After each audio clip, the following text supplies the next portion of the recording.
What's up? It's Laura Hockman, the medical matchmaker here. Today we're going to talk about something that most doctors don't know to look for in their employment contracts, and that is the intellectual property clause. The intellectual property clause pretty much says that whatever you do belongs to your employer, in a nutshell. There's four types of intellectual property. These are technically a patent, a trademark, a copyright, or a trade secret. Basically, what this can mean is if your contract says something like everything you do belongs to us, that can mean that if you start a business, it belongs to your employer. If you start a website, it belongs to your employer. If you start a podcast or create a product, guess what? It belongs to your employer. So most doctors know to look for things like salary, benefits, time off, maybe non-compete clause, but this is one that a lot of doctors don't know to look out for.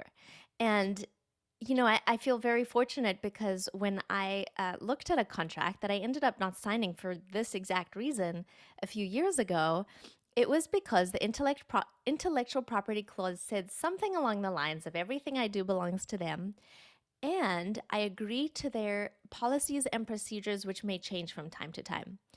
So back then, I already did own one company, which was still is called Self Recovery. It's an online addiction recovery program, and it has amazing results.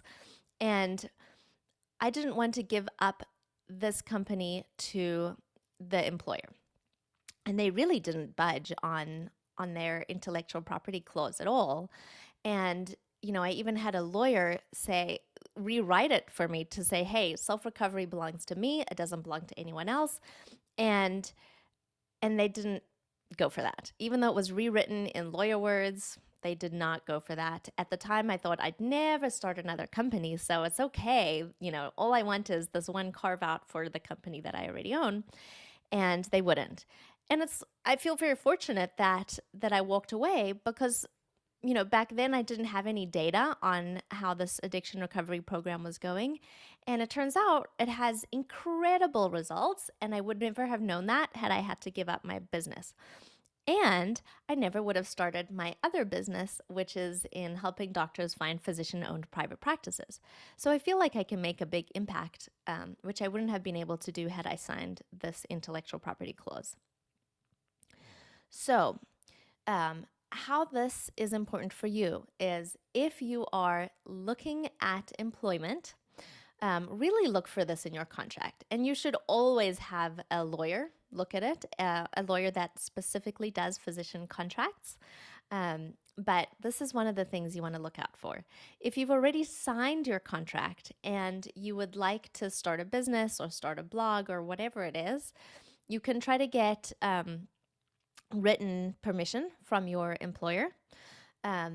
You can not do anything, just sit on it and not start your business or your podcast or make your product or whatever it is, which would be very unfortunate.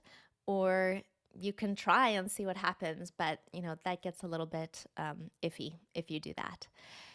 So really look at this, really see what's in your contract. Speak with a physician contract employment lawyer when you are signing your contract. Or if you've already signed the contract, you can still speak with a lawyer and see what they can do and how they can help you to get this out. But this is important because this is where innovation comes. If we are unable to start businesses or become real advocates through business or advocates through new products, then we become stagnant as a people. And so, I don't like this intellectual property clause. I think that it completely stifles innovation, and innovation is what we need to move forwards. So this is something important. Oh, and the last thing I want to say about this is the private practices that I work with, which are practices, they're human beings, they're not gigantic corporations. When I ask them about what their intellectual property clause is in the contract, they uniformly say it doesn't matter what the person does outside of their time, so long as it isn't in competition with what we do here. So I just want to point out the small practices respect you as a human being. They understand that your time with them is your time with them, and your time outside of them is your time outside of them. The larger corporations that have these very restrictive um, things in their contracts, they don't budge.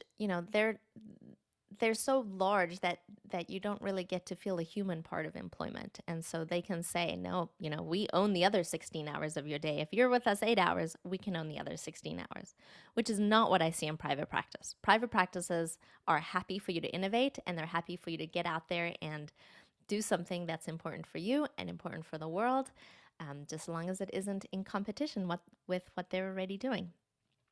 So, if you're a physician and you're looking for a practice to join, or you're unhappy where you are and want to know what is out there, please do reach out to me. I'm a click away. You can find me on my website, which is www.happydayhealth.co. There's a contact form on there. Contact me. I'd love to chat. And yeah, that's it. Like, comment, share.